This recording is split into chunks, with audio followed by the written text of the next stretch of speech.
So, Luke, you have finally tracked me down. Yep, using my beeper. Using my iPhone tracker. That's it. You found me down. All them months of hiding, you finally kicked over a rock and found the remedy. Yes. Yeah, well, this is it. Well, don't worry, Luke. I'm back. And I'm prepared. I've had a full can of peaches and I'm ready to record. I like oranges best, to be fair, like. That's the way to do it.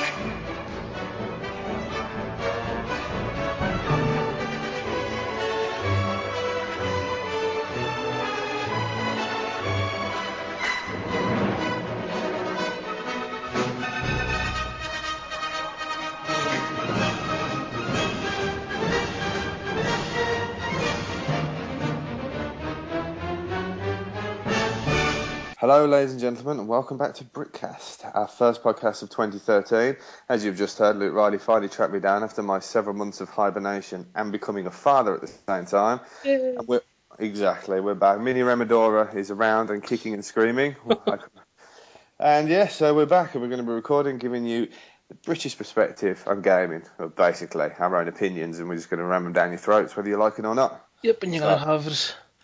You're going to have to get some lube for your throats and make it go down all the way. Exactly. So, Luke, how you doing, man? It's been a while since we've spoken on here. Going well. Nice amount of games coming on. Yeah, I haven't say, even though I've been in hibernation for 3 months, I've played a shit ton of games, which is all good. And generally enjoying it. We've got a good looking lineup that's coming towards us.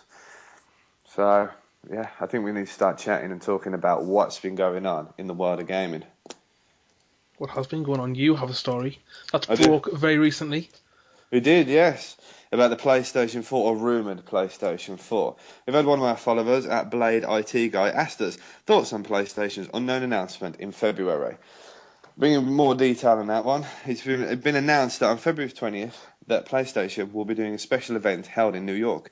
They're calling it the Future of PlayStation. They're inviting investors and several people from the gaming media world to come and have a look at what they're talking about. This is on the back of several weeks ago when Xbox as well began a countdown on their website, which is due to hit 0 on June 11th, I believe, on their E3 conference. This is contrary to the original Sony CEO Kaz Hirai said about why go first when your competitors can look at your specifications and come up with something better. Now, that is quite interesting. So Sony say that they're going to let Microsoft go first, and then wham, they come back in February and say we're going to do it now, nice and early. Reports suggest as well that a new version of the PlayStation 4/Orbis, whatever they're going to call it, went out to developers in January after a conference in America. So, Luke, what do you think? Is it the new PlayStation? Or is it a PlayStation Vita Mini, the size of your thumbnail?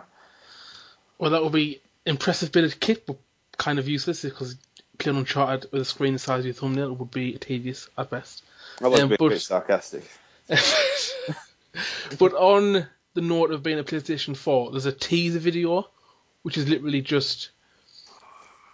It shows corners and glimpses of the PlayStation buttons, the triangle, X, square, and circle. But parts of it look like the edges of a console. Yeah. Look shiny and new and blue lights and neons all over the place. So I'm not sure if to the teaser went that way. And there is, I don't know if the 4 symbols are hinting at the fact that it's PlayStation 4. The video kind of has a new feeling, so it's something new that they're going to bring. Yeah. I think this is them running scared. They've seen how Microsoft brought on the Xbox first, and that's never had a problem in terms of sales. PS3 released it secondly, a year later, and then it took them a good few years to recover the cost on the PlayStation, the fat one. They released a Slim to kind of recoup the costs, and Sony, I think, the quality of games is very good, but in terms of sales and kind of fan... promotion, I think it's promotion. Sony don't really push their games enough on the gaming community. That's always been my opinion of their first-party games. They just don't push them enough. That's what I've always said about them. But sorry, I interrupted. Carry on, sir. They put the games out and hope that it's going to do well. They don't make sure it does. Whereas Microsoft, they slap it in your face till you're black and blue. Mm-hmm. You have Gears of War trailers on the cinema. You have announcements all over the place. Microsoft have signs on billboards in the most random places, like on my council estate, for example. What just gets shattered and burned down by the Javs. But anyway, that's another story. But now Sony, they've got arrogant attitude when it comes to, I think, the way they do things, the way they market. And then, like we're seeing with the PS3 going down, you have Jack Trenton come on stage like a robot, the elephant in the room, and then apologising for what went wrong. Yeah. Like at CES when one of the demos went down on the new TV. Did it really? Yeah, I think because I was on stage and there was a problem with some presentation they were doing, and literally the signal went and it all just sort of fell apart. But that's usually Sony's luck. Something will go pear-shaped for them. If it can, it will. I mean, further on the back of what we were saying there as well, there was a talk of us a couple of weeks ago about the DualShock controller being ditched in line for whatever the new PlayStation console is going to be. So there's another report here suggesting that shipping could even move as fast as Japan and US could see a release date set before Christmas 2013, with the European rollout following in early 2014. The European rollout is said to be delayed purely because of publication issues and how it works over in our part of the world when it comes to certification for getting the games out the door. The controller story has reached from here from people saying that they've seen the controller, and what it contains is a small touchscreen instead of where the usual start, select and PlayStation button would be. That's been replaced with like a small LED screen or digital screen or whatever you want to call it that you simply tap and press. And there's also, the PlayStation also has the ability to record 15 minutes of whatever footage you've been doing on that console in order for an immediate playback and share utility, which is going to be on the actual, the dashboard of the console. Another feature as well from a source that said they saw it in January was that the XMB can be brought up over the top of any game, and you can do all those functions like editing the footage you've just done, screen capture pictures, etc., to be sent immediately after probably social media sharing websites, as it were, or even something of Sony's own design. So we've gone from when we were talking about the we know nothing to there's a lot of noise now all of a sudden about Sony's products, which leads me to believe that, yeah, I think it's going to be the new PlayStation. I really do. I hope it is, because while this gen the games are good, like I've recently played Far Cry 3, and just any game recently what's come out, the quality's gets better every year. Borderlands 2, XCOM. I haven't played XCOM. I really want to. I really want to play XCOM. It's very stressful, but very enjoyable. When you look at the games coming out, Last of Us, it almost looks next gen. The visuals are ridiculous, and I think PS3 is kind of at its zenith. The Xbox has already reached it. Halo 4 made sure of that, squeezed everything you could out of it. Sony, I don't know, but like the way like you said, they're gonna release it in Japan, then release it later in the UK. That's just them kind of thinking, oh well, because it's a new console, the UK is going to wait and lap it up. Yeah. By that time, Microsoft could have released the Xbox, and then Sony could be left in the lurch again. They should have waited till it's finished for everybody and then released it at once. Yeah, I think beyond the scenes of Sony, I think potentially Xbox could launch for maybe if Microsoft have the same problems with certification games in Europe, we could be looking at simultaneous releases in the US for the Xbox and PlayStation 4. They could go head to head at Christmas in the US, and then early 2014 in Europe it could be again the Xbox and the PlayStation launch. I think, or if Microsoft indeed have got an early release date in mind, because if you think about just the rumour mill, it's been Xbox, and then there was a bit of momentum on what Sony were planning on doing. So I get the sneaky feeling that PlayStation have jumped first with the announcement, but I suspect the release dates might be very close together, and we could just see a marketing frenzy, because neither of those companies are in the same sort of financial position where they were, and I think they're both secretly shitting themselves, because if they go toe-to-toe and split their fan base with overpriced hardware, they could come unstuck. Sony are going to have to be careful, because if they go head-to-head with the Xbox... I like the Xbox, I like the party chat, that's one of the selling points for me. But when you have the Sony, might come along and yes, might be technically better. But if people go on and be like, oh, this game looks amazing, I'm going to play with my friends, oh wait, I can't even talk to them while I'm playing the game, that's just, it removes it's a selling point of a console. I think for the next gen, Sony needs to have party chat. It may sound small, but being able to chat across different games on the same console, I think improves things a lot. It does. I mean, well, we've been playing online before when there's been multiple people in the Mm. party. I mean, our party's a right mishmash of people playing all sorts of different things. But I always take it back to the time when everybody goes, "Oh, it's a single player experience on the PlayStation." I enjoy the single player games. Don't get me wrong on there. But I liked it when we were all playing Mass Effect 3 and we all put those discs in our machine at exactly the same time. And you always knew when you were a little bit ahead because you said something, they were like, somebody else went, what are you seeing? I don't Yeah. want to spoil it to you. And then 20 minutes later, they had the similar reaction. And, you're playing in sometimes a lobby of silence, but that's just part of the experience for me. And I do enjoy that. It's the I really do. anticipation. If everyone's silent in the lobby and you just hear are ready to go, it's the anticipation, especially when you play. I forgot there's a gold on Mass Effect. It's Yeah. the highest difficulty. When you play in that kind of level, you just Platinum. is that Platinum, my friend. yeah. Platinum. They have brought platinum in. And that is a pad smasher, but that's a different story. There But is yeah. that anticipation for when you're playing with people. But on the PS3, it can become so disjointed when you have people not in a party, when you've got to rely on the in-game chat capability and not the console. Yeah, and that's the thing. When I've actually had in-game chat on the PlayStation, I haven't actually. I don't know about anybody else out there. You can tweet in and tell me a good brand to buy, but I haven't found a good enough headset. Either the channel that the party chat comes through is fuzzy because I've tried 3 different headsets and the frequency is always terrible. It always sounds very like they're talking from the other side of a room.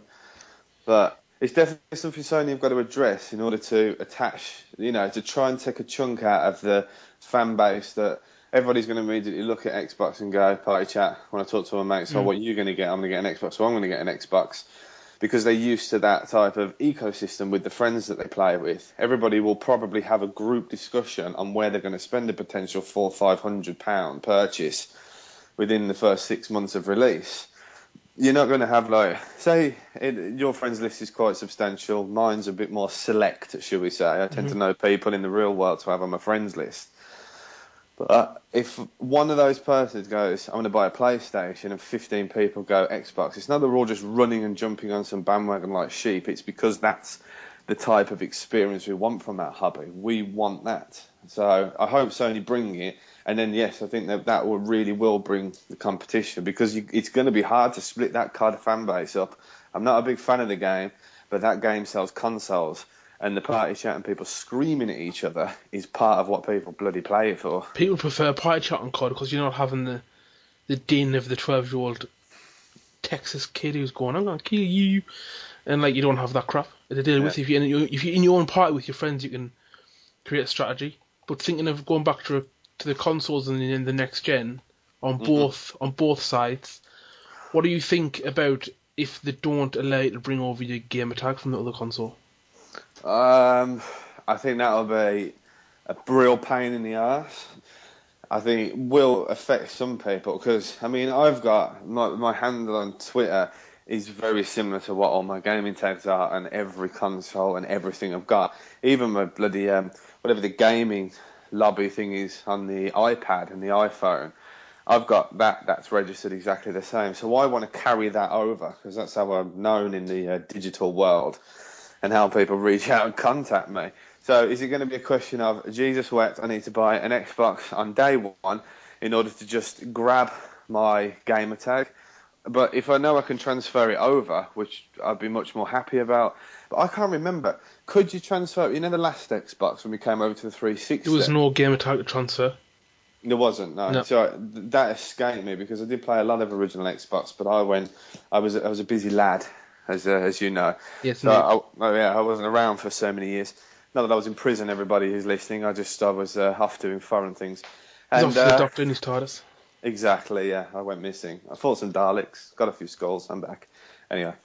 But yeah, that's the one thing. If they do allow it to transfer over, that's great. But I cannot say what I've got it in my head that Microsoft are going to charge more for whatever service comes with the Xbox. If we just take it back to what the rumours are saying on the PlayStation about you having that 15 minutes of constant recording, capture and sharing it, and the network and the servers that are going to be supported for that, I could see Sony potentially coming with a type of subscription service like PlayStation Plus. That's it, standard. You have to have that. You have to be paying that 40 quid. Whereas Microsoft have built, I mean, how many units? They got 80 million units out there, and they say, what, half of those are on Xbox Live? So they got 40 million. times £40 or however much it is in dollars. That's part of their revenue base. So if they are increasing the services, they've got to expand the price. They're not going to be like, you're going to get the same for this. And there'll be some people out there at the moment with finances that'll be like, oh, that increase in the cost there, and you've got the digital downloads, and I bet the digital downloads will still cost as much as the box price games as well. And I think they're going to go up by 10 or 15 quid, even 20. I think it's just going to be, it's going to be an interesting time. I'm looking forward to it, but I think that the hobby's about to get a lot more expensive. I think the games will be about £80. You look at the budgets now for games, pushing 30 million mark for the big AAA blockbusters. Yeah. Now, when this next gen announcement comes and you see it either on E3 or this one in February, in 2-3 weeks, what's going to be an initial selling point for you? For me, definitely, it's going to be the graphics. The first thing I'm going to notice and going to be looking for is how the games look. Yeah, I mean the graphics definitely. Well, they're obviously going to be a huge part of it. If you're going to have something which is going to look terrible, then you're just not going to play it, are you? But what I want to see is the fact that they're putting more RAM. There's obviously they're talking going from 4 cores up to 8. I want to see AI programming that learns and adapts. Now, do you remember back when Max Payne 1 was released? Everybody said that the enemy will learn your tactics and change accordingly. That was something that game was sort of sold on at the time, wasn't it? With bullet time as well. That never sort of resurfaced. Everybody was like, well, the AI is really, really smart because they programmed it to do 10 things. I want it to be able to read what you're putting into the game as an input and get smarter. I want a harder difficulty to be harder enemies, not I die quicker and they're twice as hard to kill. I want to see a change in the difficulty settings. I want to be on Halo and Elite. So we know Elites dive around a lot more when you're playing it on Legendary. But realistically, we've all played that game on Legendary. There's a few tactics you can take them out on. It's a fail-safe. My second playthrough of Halo 4 on Legendary, I played the first time through on my own, on normal. That took me about 7.5 hours. And then the second time through, I played it co-op on Legendary with a friend, and we did it in about 5. We just rolled through that game because we knew how the enemies were going to work, even the new enemy types. That's my selling point. I want to hear about more processing power for not the games can necessarily look, but how the games will play. I know we're going to have bigger worlds, but I want smarter AI. So you want to hear the enemies seeing like moving left, flanking from the right, kind of react on the fly as opposed to programming and script. Yeah, because that's what I really want to see. Because you put a shooter in nowadays, right? There's that much crap going on. The enemies are really, really stupid. You can one-trick... In that game, you can quite quickly one-trick pony how to kill enemies. On whatever difficulty, you can go, if I do this, I do that, they'll do that. You shoot the cover, they'll try and move, or they'll pop their head off. And I don't know, I look at games like that, and I just seem to get through it. And then you put another game in the machine, and you quite quickly realise that that's the way that enemy was programmed. And you start to see the programming, you know what I mean? You start to become Neo in the Matrix. You can see how that game was built. You can. And there was a thing they use for the Lord of the Rings movies, just to kind of tangent off, they called Massive. And it's where they just give the CGI people, the orcs, a set of commands, and they just do what they want, depending on what's happening around them. If we kind of see that on a game, I think that'll improve. Like if you have battles with thousands of people, like for example, we were promised battles in Assassin's Creed 3 involving thousands of people. It wasn't. You could see the groups of enemies in the distance. It was kind of, remember the backgrounds in the old racing games when it was just repeated animations.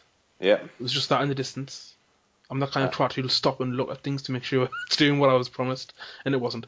And I want to see individual enemies running around depending on what's happening. Yeah. Yeah, I mean, that's my main hope. I want to see better AI. I don't just want harder difficulty to be, I'm going to die quicker and they're going to take twice as long to die. Because after a while, it doesn't become a challenge, it becomes a chore. And again, you start to one-trick pony the situation because you'll just know the way the AI is going to react. But if Sony announce it and go, we're going to build Skynet, and you're going to be fighting Skynet on every evening when you go and put the single-player campaign on, that would be good.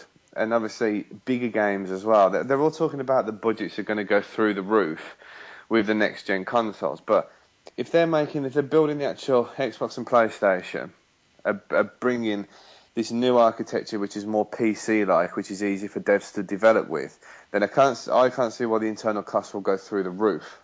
I can't. But if they're going to still spend that same amount of money on potentially easy architecture than what they've got now, they need to build longer games, because rather than having 1 in 5 games being over 10 hours, I reckon I reckon we should go from an 8-hour game to 10-hour game to something like a 20-hour game minimum with a smarter AI, especially if we're paying more, you know? And especially if we're going to lose the ability to trade these games. I mean, that is a possibility. We still don't know that trade could be a thing of the past. And I bet if trade becomes a thing of the past, you'll be buying an £80 game because the bloody season pass will be included. And I'll be like, oh, including the season pass, you've been entitled to all this DLC, so you're paying that one-off £80. I think there's going to be changes in how they do it. But I don't mind as long as I'm getting a good experience. I'll be honest with you, I don't. We're quite lucky to get the Gaming Fairy delivering us games every now and again to play, which is great. I want to keep that up. But there's going to be other consumers out there that are going to have to think hard about what game they're going to buy. So if you've got a developer which is churning out an 8-hour game and a repetitive multiplayer and it's £80, I don't think they're going to sell as much. And you always see, we've seen so many studio closures as well recently, with this recession hit. If you're going to see wealthy gaming studios start to close because people just aren't buying these games because they're not willing to invest that type of money, and they've watched, their friend Joe Blogs play and they just think that's crap, they're not going to be able to pick it up at bargain basement prices either once it's been traded in 20 times. They're not going to be able to do that. But that's my little rant over anyway when it comes to what to expect. I just hope we get something which is worthwhile. Well, I think the next gen, instead of kind of publishers seeing what gamers think of something, they're just going to implement it. They're not going to wait for the opinions. They're just going to go ahead and do it. I think there'll be a lot more teasers out there anyway. Teasers of teasers. I think there'll be a lot more viral campaigns and a lot more teasers out there, like, this is what we're planning, what do you think? I think there'll be more. I think at the same time as well, which might be detrimental, there'll be more fan input. I think the Mass Effect 3 bloody debacle that happened, I think that set a precedence for what fan input will be going forward. I don't know, like I say, it's all speculation. People out there can say I'm talking bullshit, but I've just got this theory that that's going to happen a bit too much. Want to get like a consensus as opposed to what the people want to do as a company.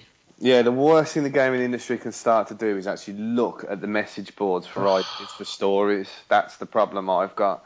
If they start looking at, they're complaining about this, fine. If there's a consensus where there's something in the game which is breaking it or which is damn annoying, fine. But if you're looking at what people think the story should be, forget it. Really, I don't want that experience. Yep, I've got a nice little rant here for whenever we do a controversial special, because that is going to be good to get off my chest. Because 2012 has irked me a lot. Yeah. Well, speaking of 2012, I'm actually going to talk about 2013.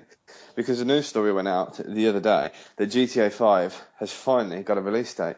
Originally speculated that the game would be released in the first or second quarter of 2013, Take-Two and Rockstar have finally announced that the game will actually be released on September 17th. A post on their website quoted to be saying, the game needs more polish to be of the standard that we, and more importantly, you require. With what we were just talking about, yes. This was this game right the way down to a theoretical release of the new consoles. And as well from this, there has been a drop in share price as well from the developers since this announcement was pushed back. Luke, what do you think? Are you excited for GTA 5? Are you happy there's more polishing? You tell me. Not. I wasn't. I still go back to Red Dead Redemption, and that is Rockstar's pinnacle for me. Now, GTA 5, they're promising a bigger map, and a bigger map to say the least. Huge. It's huge, apparently, sir. For me, this screams quantity over quality. And I'm getting worried that they're using the size of the map as a selling point. Because yes, it might be interesting, but I'm less excited than I thought it would be over GTA, because I did like 4, and 5 may be good, but I'm being very careful over my hype ometer, as we say. because you know mine can be a little crazy at times. Yeah, you can be a little crazy. You're the only person that breaks out a fresh flat cap just to play a new game on release day. But I'm not. I'm just saying. Hat cap, waistcoat, headset sorted. Yeah, good day, sir, with your smoking jacket. Indeed. But as well, somebody over there making a GTA 5, one of the developers has been quoted as saying this will be the most immersive, can't even speak today, immersive open world game we have ever seen. Now, I agree, the screenshots look very good, and I am really, really hyped about GTA 5. I'm on that same sort of level. I've liked all of them. I know 4 got a lot of stick, but I really enjoyed it, and I played it through multiple ways with those minor branching story paths. I went through and did all of that. I'm really excited. I really am, and I want to see what they can bring, because it's not like that's a company that's churning out that development team isn't churning out games on an annual basis. They're putting time into this game. I mean, I've read one report saying that one guy said if you were zoomed all the way out and you could see the map beneath you as a tiny pinprick, you could zoom all the way in on the current gen consoles with the way they programmed it to an individual item on the shelf in one of the shops in that world. And that could be moved off the shelf as a single thing. I don't know about that, because if they did, then again, I'd be thinking they'd be powered that game by Skynet. They'd need that type of power consumption. But it's going to be interesting to see, because I know one of the guys that talks to us on Twitter periodically always says that Grand Theft Auto, if you look at it, you're not going in many buildings. In 4, you could. There was the odd fast food restaurant, there was the odd shop, and where you lived. But you couldn't exactly go in many houses, could you? You were just terracing around a street in a car or a helicopter. I mean, yes, I know it's called Grand Theft Auto to all the smart asses out there, but it was meant to be a world that you could absorb yourself in. Now, I can kind of see, because that came from Pat Liver, has said that to me on several occasions. He was like, I want to be able to get on a plane. I want to be able to fly to a different part of the map. I want to be able to get a taxi. You know, that type of stuff. I want to wander off into the wilderness. And I agree with him. That's my expectations. That's where I am with Grand Theft Auto 5. All the stuff he was saying was missing out of 4. I enjoyed 4. All the shit he thought that should have been in there that he missed could potentially be in there now. You know. So I'm quite excited. But the one thing as well is that game is actually due out on my mum's birthday. When I heard the news about that release date, I texted her immediately and said I was busy on her birthday. So let's put it this way: this game better be good. Already pre-planned. I'm busy on your birthday, Mum. Sorry. I'm that far ahead in advance. I have a calendar in our house, and the only thing that's on it in the weekend is when the F1 race is around, which basically means we ain't doing anything at all those weekends. I'm sitting down with beer and I'm watching the F1. I'm a good house husband, should I say. I work 2 bloody jobs, but I manage to do all my chores around the house. But my F1 is not interrupted, and neither is a release day of a game I've been looking forward to. So, sorry, Mum, if you're listening. I'm just not going to be there. Send her like a little video message. Happy birthday. Done. Yeah, happy birthday from Grand Theft Auto. She'd love it, really. She would love it. No, it will be good. I'm sure it will be good. I'm trying my best to keep a lid on my homeowner, just to kind of offset against any kind of instant nerd spooge going all over the shop floor. Yeah. Instant nerd spooge. You should get that on a t-shirt, man. That's how good that phrase is. Instant nerd spooge. That's the Game one. of satisfaction. Yeah, speaking of non-gamer satisfaction, I'd like to bring a point. This was a story that I just sort of pulled in out the ether. Dead Space 3 being launched. Already a shit ton of day one DLC has been announced. A load of it. There has been DLC announced from extra weapons you can buy on day one, extra suits for Isaac, and also you have the ability to boost the loot that you collect from the world, which is obviously for the new crafting system they put in there. Mm-hmm. EA have said, is it Visor, I can never pronounce their name properly, have said that some of these will price from 69 cents up to $4.99. Now, I'm shit with conversion, but basically that's pounds and pennies to all of us lot.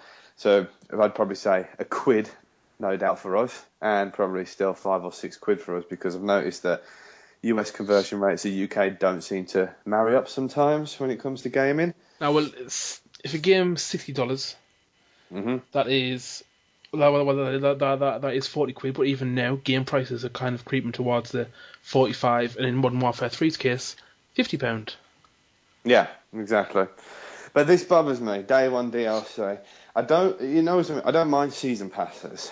But what I do mind is basically being told, here's a game you've just bought, and also when you put the game in the machine, it's going to do nothing but try and sell you an additional 20 to 30 quid's worth of stuff that we know is tempting you. You know, that's basically what it is. If you're going to buy a suit and think, you know, my man over there is, I want Isaac to have that leather jacket and a pair of Nike Air Jordans, so I'm going to buy that for like £3. And then you're looking in the inventory and you're trying to craft a gun. And you think, well, that's going to take me 3 hours to craft, so I'm going to buy all these parts. I mean, it does say here that somebody reached out to me and they responded that, no, this will not help you jump over, you know, the grind of building up to get the better guns as the game goes on. Well, if that's the case, then what's the point of having it in there in the first place? If you can buy all this junk, obviously, I mean, from the demo, it's junk, isn't it, that you just sort of trade into the system to upgrade. That bothers me again, because that's, to me, as I think I put a tweet out earlier on saying I'm going to wait until Dead Space 3 is cheap to offset the cost of the DLC. So when it's £20 in the shop, I will spend £20 on the DLC that I want on day one. And I know it's optional. I know people say it's optional, but I just find this day one DLC is doing me head in. I don't mind season passes. I've bought a lot of season passes and I've enjoyed the DLC for Borderlands, for argument's sake. I've enjoyed all of that. You know, the Halo stuff, I've bought all of those. There's multiple games, Forzas, all of those. Because I know it's a pack of something. And it's not exactly been hidden from me on day one. Like Mass Effect 3, for argument's sake, there was all of that. Was it Promethean, dude? Yeah, I forgot his name. He had an African accent. Yeah, one of the best characters in that game. Awesome. And I made sure that when I played the game, he was always in my party because I thought he deserved the revenge for his people.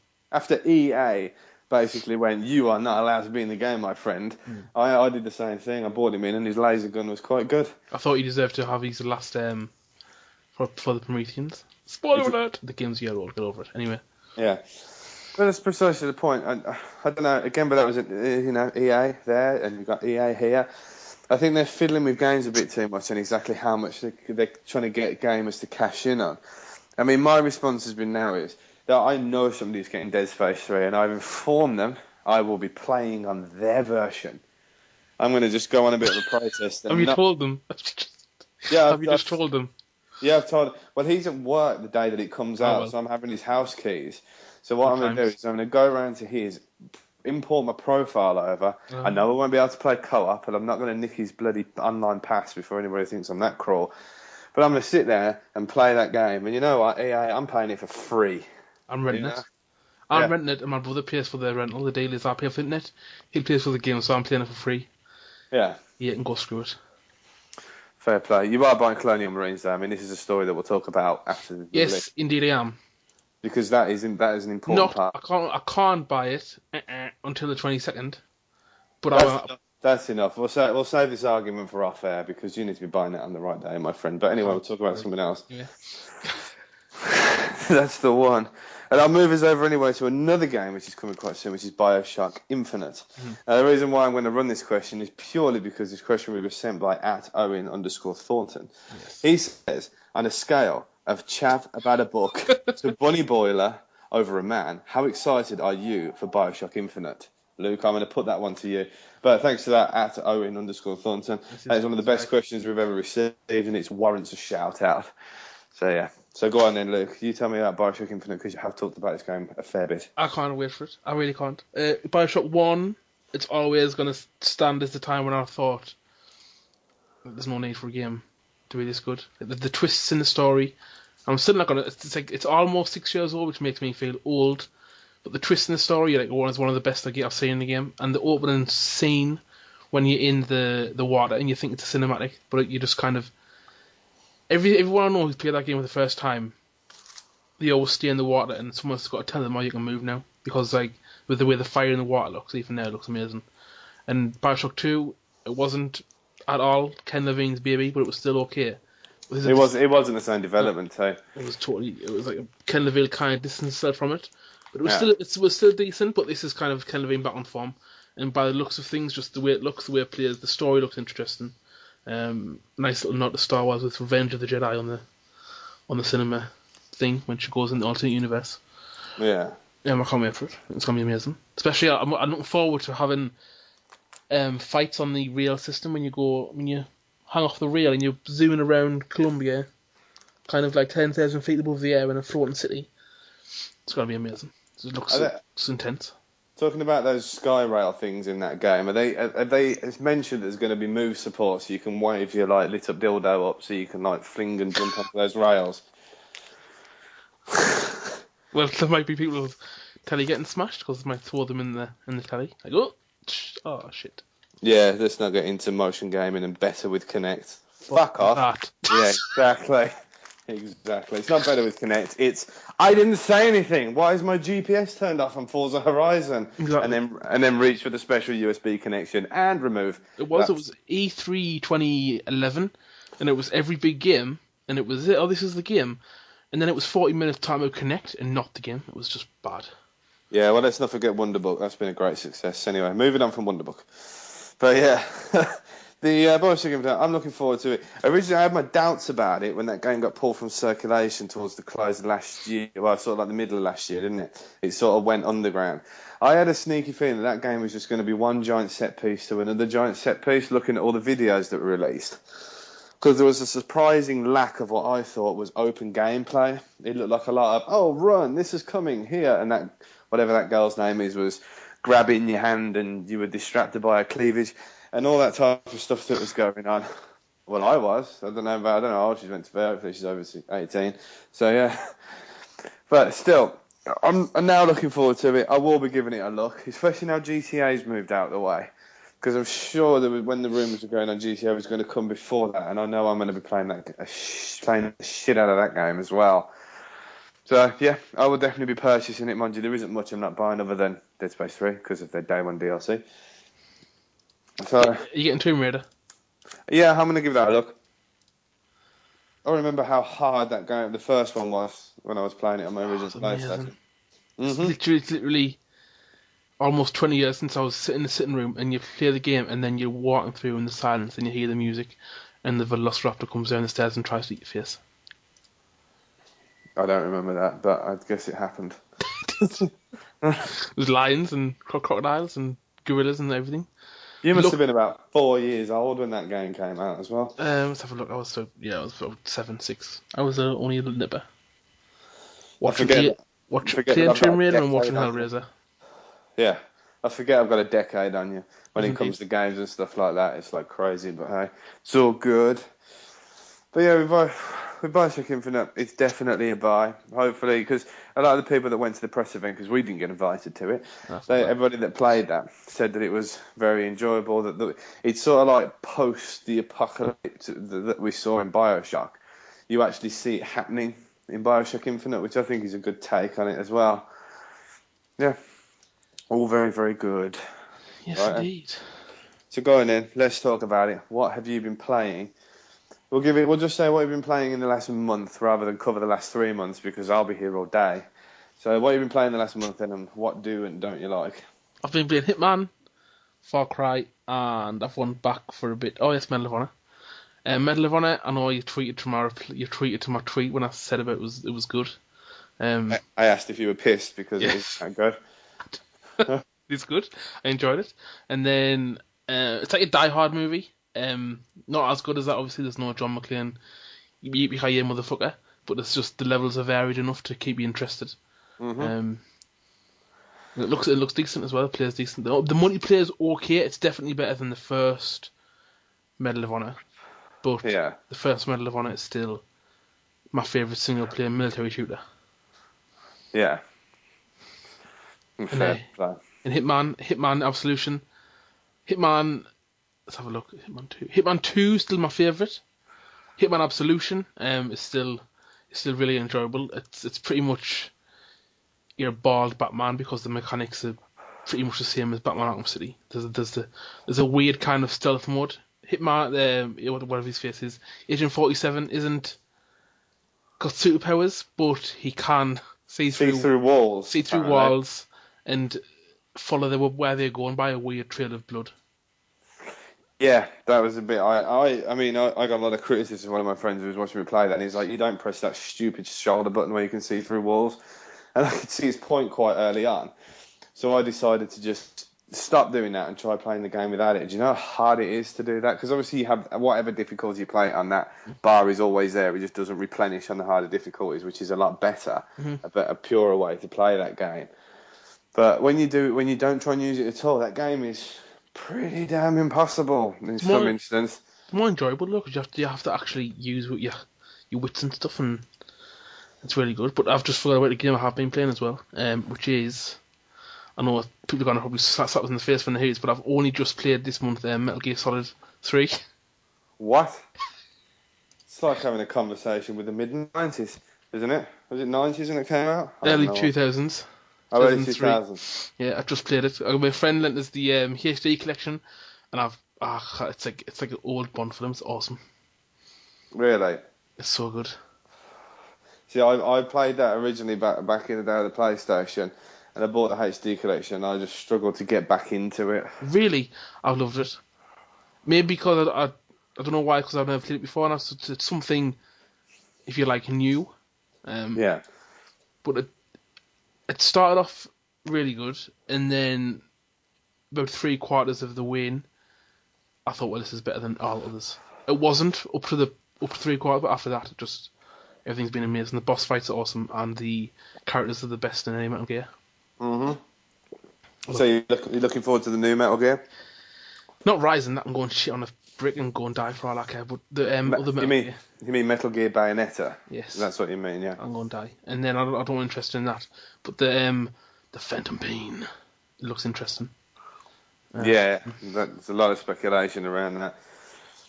But I'm sure with Hideo Kojima, whatever he's doing his viral campaigns and getting people interested, we'll know more at some days. Yeah, but I've been playing, like you say, Far Cry 3.